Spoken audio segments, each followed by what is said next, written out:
Hello बच्चों, कैसे हैं? उम्मीद करता हूँ कि सब बढ़िया होंगे। तो माई सेल्फ रमन विश्वास और मैं आप सभी का घर ही पाठशाला में स्वागत करता हूँ। तो आज हम लोग यहाँ पे लेके आए हैं video lecture number 8 acid base and salt. और आज के इस लेक्चर में हम लोग सॉल्ट के बारे में डिस्कस करेंगे। और आप लोग सभी जो है सॉल्ट से बहुत अच्छी तरह से फैमिलियर है, क्योंकि सॉल्ट हम लोग खाते भी हैं। तो जो खाते हैं सॉल्ट, उसी के बारे में आज हम लोग यहाँ पे डिस्कशन करेंगे। ठीक है, तो स्टार्ट करते हैं सॉल्ट्स। तो एक्चुअली सॉल्ट होता क्या है, सबसे पहले हमको समझना है सॉल्ट होता क्या है और ये कैसे बनते हैं, और इनके जो है जनरल कैरेक्टरिस्टिक्स के बारे में भी हम लोग यहाँ पे डिस्कस करेंगे। एक्चुअली आप लोगों को बहुत अच्छे से आइडिया हो चुका है कि जब एसिड और बेस आपस में रिएक्ट करते हैं तो सॉल्ट एंड वाटर का फॉर्मेशन करते हैं, जिस रिएक्शन को हम बोलते हैं न्यूट्रलाइजेशन रिएक्शन। तो हम ऐसा बोल सकते हैं कि in neutralisation reaction salt form. तो यहाँ पे हम लोग लिखेंगे salt forms during neutralisation reaction in which acids reacts with bases। तो यहाँ पे एग्जांपल देख लेते हैं। सपोज मान लो कोई एक एसिड ले लेते हैं HX, यहाँ पे ये H और X ये एक एसिड, दिस इज एसिड। जब ये एक बेस के साथ रिएक्ट करेगा, सपोज MOH ये जो है एक बेस है, this is a base. Acid की पहचान उसकी H से होगी, बेस की पहचान उसकी OH से हो। तो यहाँ पे क्या होगा, ये H और ये OH ये आपस में कंबाइन हो जाएंगे और यहाँ से बनेगा water, H2O, water HOH, H2O बन गया। जो रिमेनिंग जो पार्ट है यहाँ पे X और M ये आपस में कंबाइन हो जाएंगे और यहाँ पे हमारे पास बनेगा MX। This is salt. यही जो है ये है क्या है, सॉल्ट। तो सॉल्ट में आप लोगों ने देखा कि एक पार्ट जो है हमारे एसिड से आया, एक पार्ट हमारे पास बेस से आया और ये आपस में कंबाइन होकर सॉल्ट बना लिया। मतलब ये जो पार्ट हमारे एसिड से आया इसको हम बोलते हैं एसिड रेडिकल, इसे हम बोलेंगे एसिड रेडिकल। और जो ये पार्ट हमारे बेस से आया this is called basic radical, acidic radical या और बेसिक रेडिकल। ये दोनों जो है ये आपस में जब कंबाइन होते हैं तभी सॉल्ट का फॉर्मेशन होता है। तो कोई भी सॉल्ट में दो चीज़ होता है, एक एसिड रेडिकल होता है, एक बेसिक रेडिकल होता है। तो एसिड रेडिकल जो होते हैं दीज आर नेगेटिव चार्ज और इसको हम लोग बोलते हैं एनायन। और जो बेसिक रेडिकल होता है वो पॉजिटिव चार्ज होता है, इसे हम लोग बोलते हैं कैटायन। तो बात यहाँ पे क्लियर हो चुका है कि जब भी कोई एसिड और बेस आपस में रिएक्ट करेगा तो वाटर मॉलिक्यूल के निकल जाने के बाद जो भी बचे हुए हैं वो आपस में कंबाइन हो जाएंगे और इस तरीके से यहाँ पे क्या बनता है हमारे पास, सॉल्ट एंड वाटर। क्लियर है, बहुत बढ़िया। अब हम लोग आगे बात करते हैं, कुछ एग्जाम्पल्स देखते हैं सॉल्ट, कुछ एग्जाम्पल ऑफ सॉल्ट हम लोग देखते हैं। तो आगे हम लोग लिखेंगे examples of salt, example of salt, examples of salt. तो एक एग्जाम्पल हम लोग यहाँ पे देखते हैं। सपोज मैंने HCl लिया प्लस यहाँ पे NaOH लिया, तो यहाँ से हमारे पास क्या होगा, ये H ये OH के साथ कंबाइन होके ये बना लेगा H2O। रिमेनिंग क्या बचा हमारे पास, Na और Cl, तो इसको हमको लिखना है NaC। तो ये हो गया हमारा सॉल्ट। ये NaCl जो होता है ये एक सॉल्ट होता है, इसको हम कॉमन सॉल्ट भी बोलते हैं जो कि हम खाने में यूज़ करते हैं। इसके अलावा NaCl के बहुत सारे अदर यूजेस हैं जिसको हम लोग आगे डिस्कस करेंगे। तो यहाँ पे इसको कॉमन सॉल्ट बोला जाता है, this is also known as common salt, या फिर इसको टेबल सॉल्ट, या फिर इसको हम रॉक सॉल्ट भी बोलते हैं, रॉक सॉल्ट भी बोलते हैं। समझ में आ गया? तो इस तरीके से हमारे पास NaCl फॉर्मेशन हो चुका है। अगला देख लेते हैं कोई भी एक, सपोज मान लो मैं H2SO4 ले लिया प्लस MgOH ले लिया, तो यहाँ से मेरे पास बनेगा, देखो ध्यान से देखो, ये जो है MgOH होल ट्वाइस होगा, सॉरी MgOH होल ट्वाइस। तो यहाँ पे देखो ये जो है ये आपस में रिएक्ट करेगा इसके साथ, 2 यूनिट H2 है, 2 यूनिट यहाँ पे OH है, ये आपस में रिएक्ट करके बनेगा H2O के 2 यूनिट, प्लस यहाँ से हमारे पास बनेगा MgSO, this is a salt. और इसको हम लोग क्या बोलेंगे, मैग्नीशियम सल्फेट। इसको हम क्या बोलेंगे, this is magnesium sulphate. Magnesium या मेटल, मैग्नीशियम से हमको मैग्नीशियम मिल गया, और ये जो आयन होता है वो सल्फेट होता है, तो यहाँ पे magnesium sulphate, this is also a salt. Clear है। वैसे ही और ले लेते हैं, CaOH होल्ड वाइज हम लोग यहाँ पे ले लेंगे, प्लस HNO3 हम लोग लेंगे, ये हमारे पास HNO3 हो गया। तो यहाँ से हमारे पास क्या बनेगा, सॉल्ट एंड वाटर हमारे पास बनेगा। तो यहाँ पे क्या बनेगा, देखो ये CaNO3, यहाँ पे देखो इसका वैलेंसी 2, इसका वैलेंसी 1। इसको देखो, जब भी अगर मान लो रिएक्शन करवाना है तो एक खास चीज़ हम लोग को ध्यान रखना पड़ेगा। यहाँ पे देखो ये क्या होगा, ये और ये आपस में कनेक्ट हो जाएंगे, आपस में कंबाइन हो जाएंगे, तो यहाँ से H2O तो बाहर निकलेगा, मतलब Ca और NO3 ये आपस में कंबाइन है। ठीक है, तो आप यहाँ पे देखो कैल्शियम जो होता है उसकी वैलेंसी 2 होता है, और NO3 इसकी वैलेंसी 1 होती है, तो यहाँ पे क्रॉस मल्टीप्लिकेशन हो जाएगा। तो यहाँ पे हमारे पास क्या बनेगा, CaNO3 का होल ट्वाइस, ऐसे हम लोग इसको सॉल्ट का जो है फॉर्मेशन कर लेंगे। समझ में आ गया। प्लस यहाँ पे हमारे पास क्या हो जाएगा, H2O। अब देखो ये बैलेंस नहीं है, आपको ये बैलेंस नहीं दिखाई देगा। समझ में आ गया। यहाँ पे देखो क्या करना है, NO3 कितने 2 है, यहाँ पे 1 है, तो यहाँ पे हम क्या लगाएंगे 2। अब ये बैलेंस हो चुका है, नाउ दिस इज बैलेंस। तो इस तरीके से पहले हम लोग उसके फॉर्मूला को बनाएंगे, उसके बाद फिर हम उसको उसके जो है यहाँ पे बैलेंस कर लेंगे। क्लियर है। इस तरीके से और भी कुछ देख लेते हैं एग्जाम्पल। सपोज मैंने KOH ले लिया और प्लस हमारे पास H3PO4, ये एक एसिड है, इससे हमने इसका रिएक्शन करा दिया। जैसे हम इसका रिएक्शन कराएंगे तो यहाँ पे देखो 2 चीज़ हमारे पास आ गया, यहाँ पे OH और H3 ये तो आपस में कंबाइन हो जाएंगे, ये यूनिट और ये यूनिट जो है आपस में कंबाइन हो जाएगा, नो डाउट। बचा क्या K और ये PO4, तो उसको हम कैसे करेंगे, फिर से यहाँ पे ध्यान से देखो, K और ये PO4 है, तो PO4 का 3 होता है और K का 1 होता है, तो यहाँ से हमारे पास क्या बन जाएगा, K3PO4, ये हमारे पास सॉल्ट का फॉर्मेशन होगा। तो ये देखो सबसे बड़ी दिक्कत तो ये होती है कि हमको बैलेंस ही पता नहीं होता। तो यहाँ पे आप लोगों को कुछ नहीं करना है, जो भी एसिड आपने लिया हुआ है, जो भी एसिड आपने लिया हुआ है उसके साथ कितने हाइड्रोजन अटैच है उसको आपको देखना है। यहाँ पे हाइड्रोजन 3 है, 3 हाइड्रोजन अटैच है, तो PO4 के नीचे हमने 3 लिख दिया, दैट्स इट, बस खत्म। यहाँ पे देख लो आपके पास HNO3 केवल एक हाइड्रोजन था, तो हमने यहाँ पे NO3 जो है उसके नीचे 1 वैलेंसी हमने बोला था। क्लियर है। तो हाइड्रोजन को काउंट करके आप उसकी वैलेंसी पता कर सकते हो। तो इस तरीके से हमारे पास क्या बनेगा, यहाँ पे K3PO4 प्लस H2। अब इसके बाद हम इसको क्या करेंगे, बैलेंस करेंगे। तो यहाँ पोटेशियम जो है यहाँ पे 1 है, यहाँ पे 3, तो यहाँ पे हमको क्या करना पड़ेगा, 3 लगाना पड़ेगा।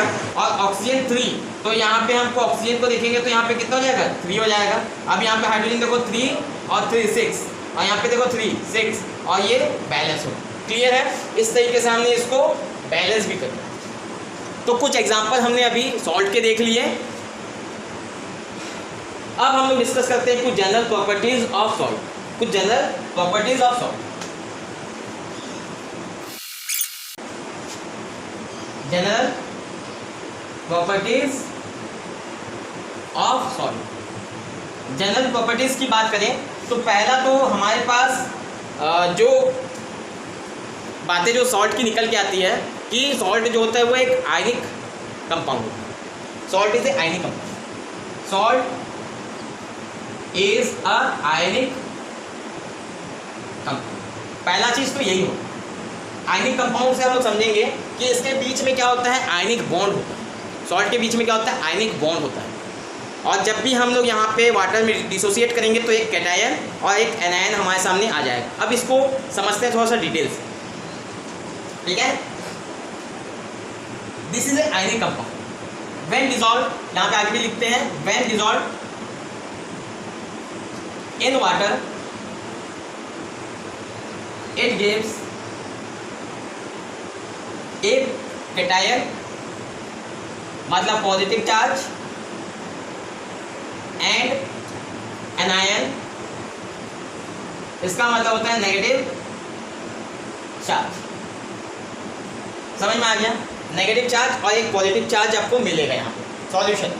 तो यहाँ पे एग्जांपल के साथ समझते हैं। NaCl, इसको जब हम एक्वस लिखेंगे तो यहाँ से मेरे पास मिलेगा Na plus Cl minus.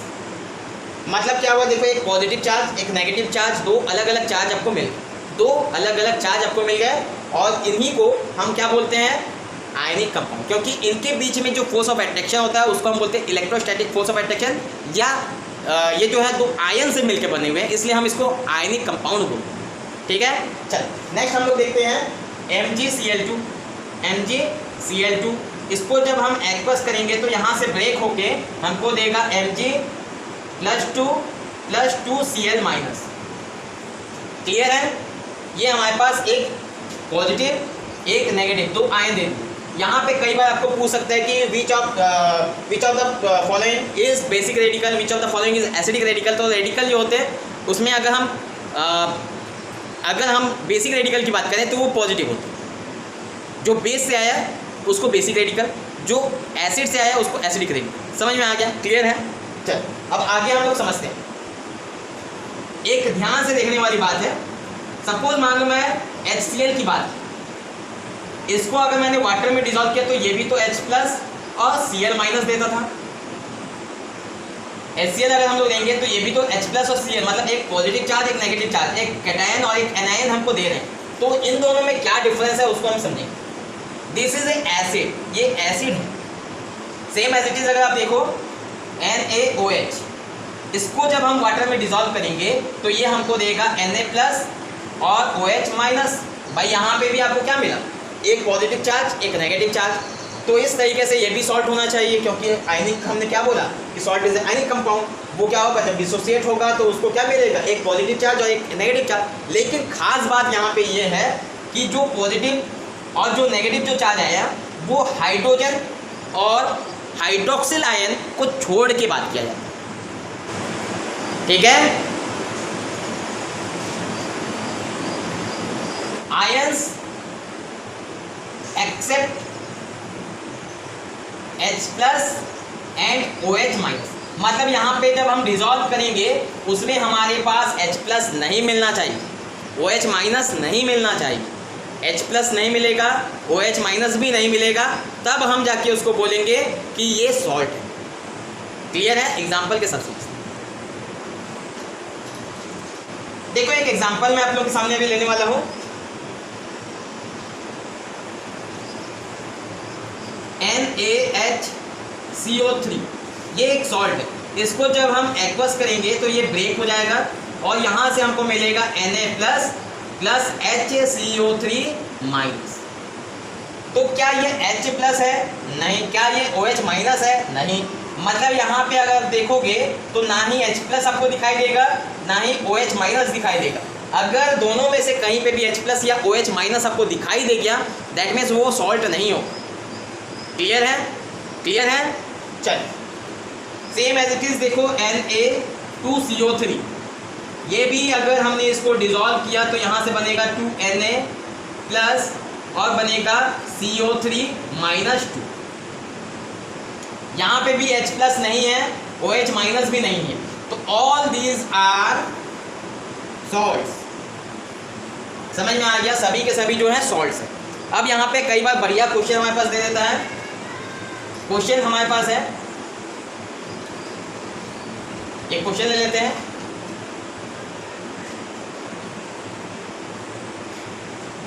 Question, the acid and base on reaction gives Ca3PO4 whole bracket 2 salt.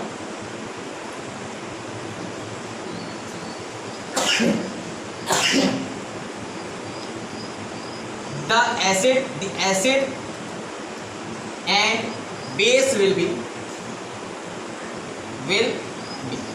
ये हमारे पास क्वेश्चन है। The acid and base on reaction gives CA3PO4 whole twice salt.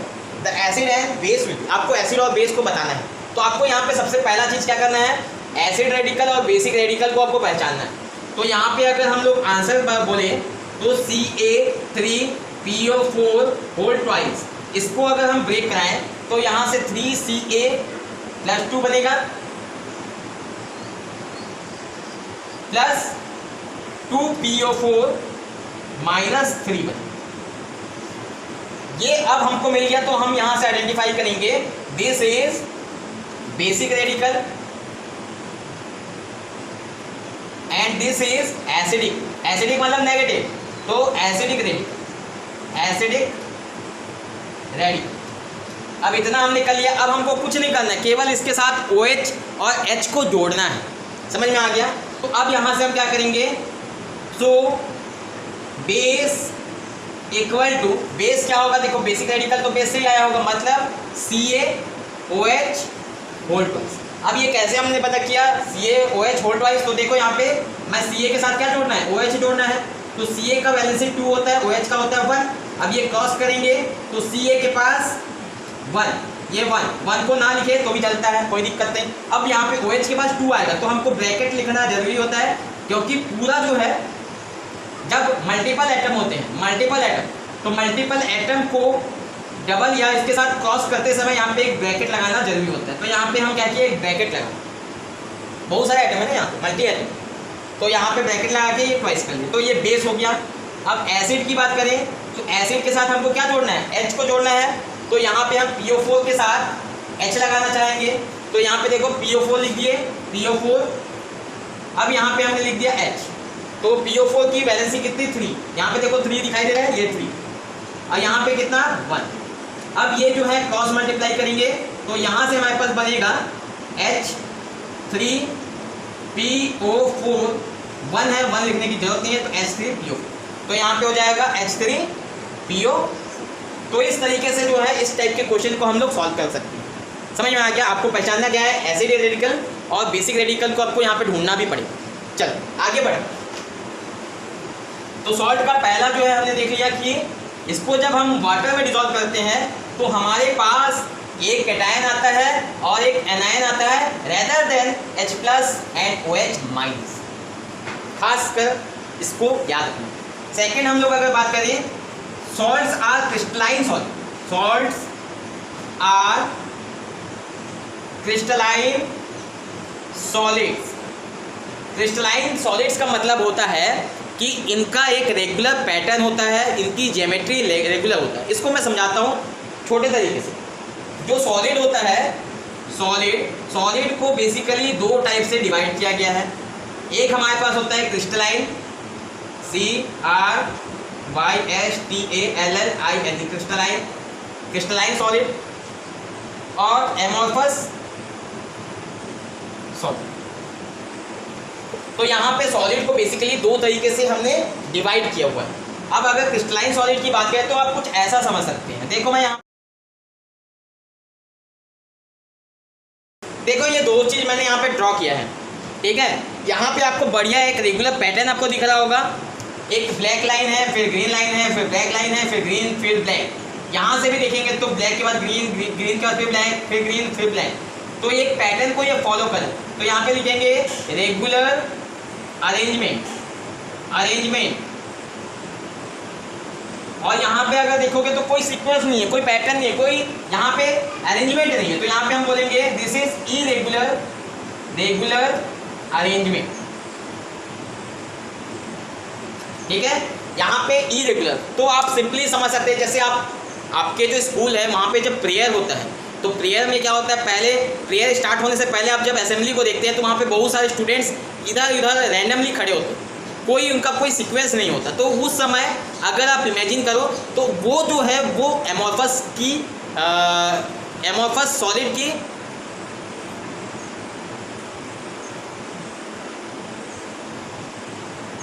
Amorphous solid, उस समय अगर हम लोग बात करें जो रैंडमली जो इधर उधर खड़े होते हैं उसको आप एमोर्फस सॉलिड के साथ कंपेयर कर सकते हैं। समझ में आ गया? सेम एज इट इज़ वहाँ के जो पार्टिकल्स होते हैं एमोर्फस में, वैसे ही रैंडमली सबको इधर उधर बिखरे हुए रहते हैं।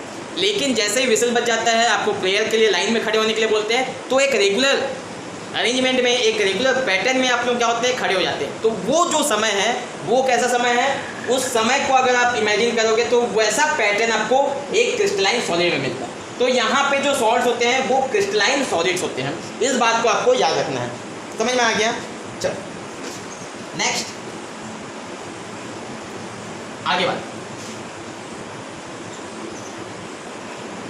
तो थर्ड जो हम लोग बात करेंगे, सॉल्ट्स में भी डिफरेंट इन कलर, अलग अलग कलर हो सकते हैं। लेकिन यहाँ पे हम लोग एक रफ आइडिया हम समझ सकते हैं कि मोस्टली हम लोग बोलेंगे, mostly D block elements forms colourful salt. Example देखो, एग्जाम्पल CuSO4, ये जो होता है ब्लू कलर का होगा, ब्लू कलर, ठीक है, CuSO4.5H2 ब्लू कलर, FeSO4 ये ग्रीन कलर, ठीक है, और AgCl ये जो होगा yellow colour, sorry white colour, white colour. इसके अलावा बात करें AgBr येलो, येलो कलर, और भी बहुत सारे होते हैं, सब अलग अलग कलर का फॉर्मेशन करते हैं। तो यहाँ हमने जनरल प्रॉपर्टीज ऑफ सॉल्ट को देख ली, ठीक है। अब हम लोग बात करने वाले हैं types of salt, types of salt, types of salt, types of salt. अगर आप सॉल्ट के टाइप की बात करें तो टाइप में हम लोगों ने सॉल्ट को 3 पार्ट में या 3 ग्रुप में कैटेगराइज किया। एक होता है हमारे पास एसिडिक सॉल्ट, एक होता है न्यूट्रल सॉल्ट, और एक होता है हमारे पास बेसिक सॉल्ट। सॉल्ट को हम लोगों ने 3 कैटेगरी में डिवाइड किया हुआ है। एक है हमारे पास एसिडिक सॉल्ट, एक है हमारे पास न्यूट्रल सॉल्ट, और एक है हमारे पास बेसिक सॉल्ट। तो अब हम कैसे इन तीनों को समझेंगे, कैसे पहचानेंगे कि जो हमारा सॉल्ट है वो एसिडिक है, बेसिक है या न्यूट्रल सॉल्ट है। तो देखो पहले तो इनका सेंस समझ लेते हैं। एसिडिक सॉल्ट का सेंस क्या है? एसिडिक सॉल्ट का सेंस ये है कि इसमें थोड़ा बहुत एसिडिक प्रॉपर्टी रहेगी, their nature will be acidic. Neutral salt, their nature will be neutral, neither acidic nor basic. Basic salt, their nature will be basic in nature, या their nature will be basic. तो 3 तरीके से हमने salt को देखा। अब यहाँ पे ये होता कैसे उसको ध्यान से देखेंगे। अगर हम बात करें सॉल्ट, तो सॉल्ट जो होता है उसका फॉर्मेशन होता है एसिड प्लस बेस से। ये तो आप लोगों को सभी को पता है, मैं इसको नीचे लिख देता हूँ। चलो, acid plus base gives you salt and water, salt plus water. ये तो आप लोगों को सभी को पता है। अगर इफ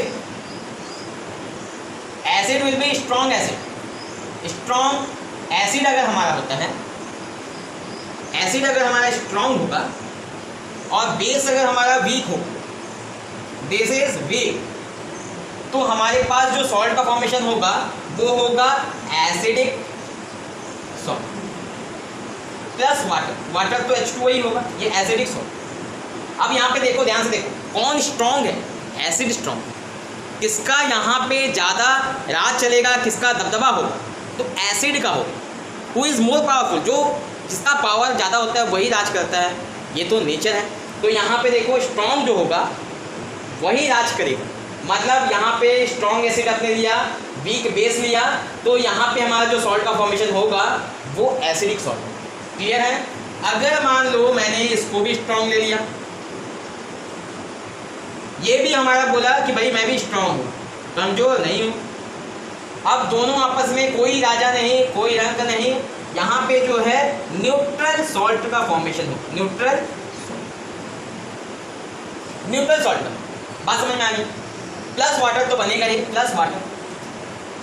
तीसरा कंडीशन, अगर मान लो यहाँ पे वीक एसिड आपने ले लिया, वीक एसिड, और यहाँ पे आपने स्ट्रॉन्ग बेस ले लिया, तो यहाँ से भी हमको क्या मिलेगा, सॉल्ट एंड वाटर ही मिलेगा। लेकिन इस बार जो हमारे पास सॉल्ट होगा वो बेसिक सॉल्ट होगा, बेसिक सॉल्ट,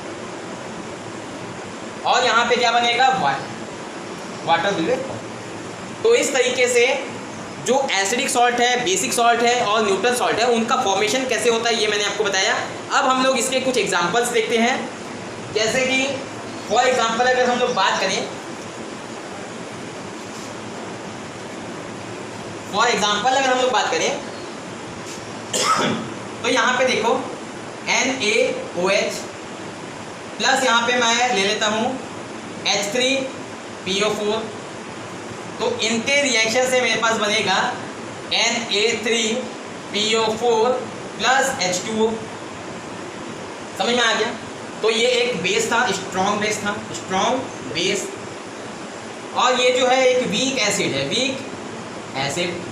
यहाँ से हमारे पास जो बनेगा वो बनेगा बेसिक सॉल्ट, मतलब ये जो होगा एक बेसिक सॉल्ट होगा, बेसिक सॉल्ट होगा। समझ में आ गया। ये कौन सा सॉल्ट होगा, बेसिक सॉल्ट, और ये वाटर तो वाटर ही है। अब यहाँ पे एक देख लेते हैं KOH प्लस H2CO3 हम लोग ले लेते हैं। अब यहाँ से हमारे पास बनेगा K2CO3 प्लस H2O बन गया। अब अगर हम लोग इस रिएक्शन में देखें तो this is strong base, strong base, और ये क्या है, वीक एसिड। अब यहाँ पे हमारे पास क्या बनेगा, बेसिक, मतलब K2CO3 एक बेसिक सॉल्ट होगा, ना कि एसिडिक, ना कि न्यूट्रल। समझ में आ गया। इस तरीके से हम लोग समझ लेते हैं कि कौन सा सॉल्ट जो है वो बेसिक हो। अब आगे हम लोग देखते हैं न्यूट्रल सॉल्ट का कुछ एग्जांपल देख लेते हैं।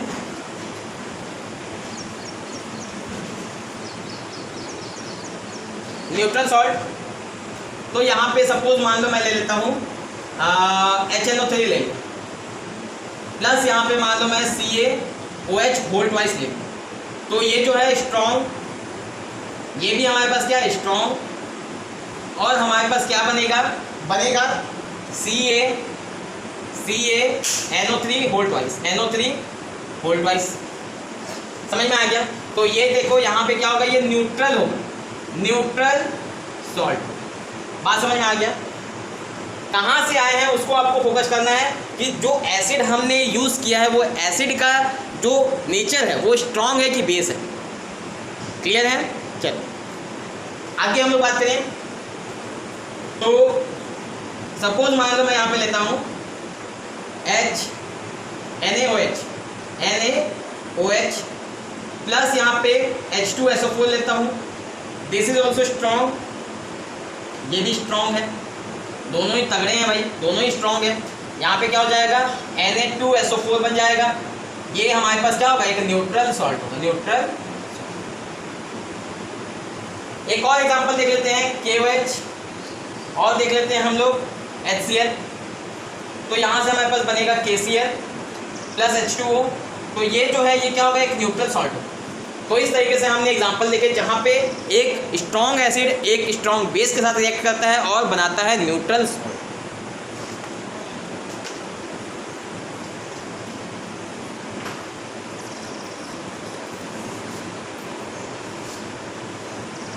चल आगे हम लोग देखते हैं एक बेसिक सॉल्ट लेंगे, एसिडिक सॉल्ट कैसे फॉर्मेशन है। तो इसके लिए हम लोग को क्या करना पड़ेगा, एक स्ट्रॉन्ग एसिड लेना पड़ेगा। सपोज मैंने यहाँ पे ले लिया स्ट्रॉन्ग एसिड HCl, और एक हमने वीक बेस ले लिया NH4OH।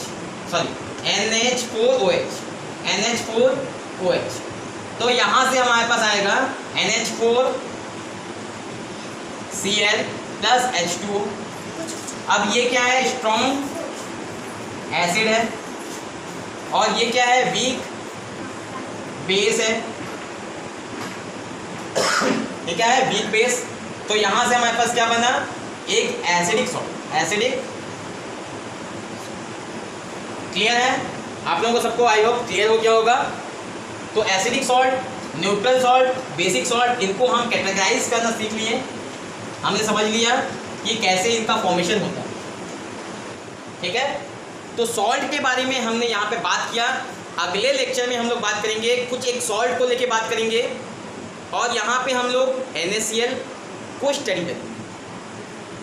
NaCl को स्टडी करेंगे और उसका यूज़ देखेंगे कि कैसे हम NaCl का यूज़ करते हैं अपने इंडस्ट्री में। ठीक है, तब तक के लिए पढ़ाई करते रहिए, वीडियो लेक्चर देखते रहिए, लाइक करते रहिए। Good bye, take care.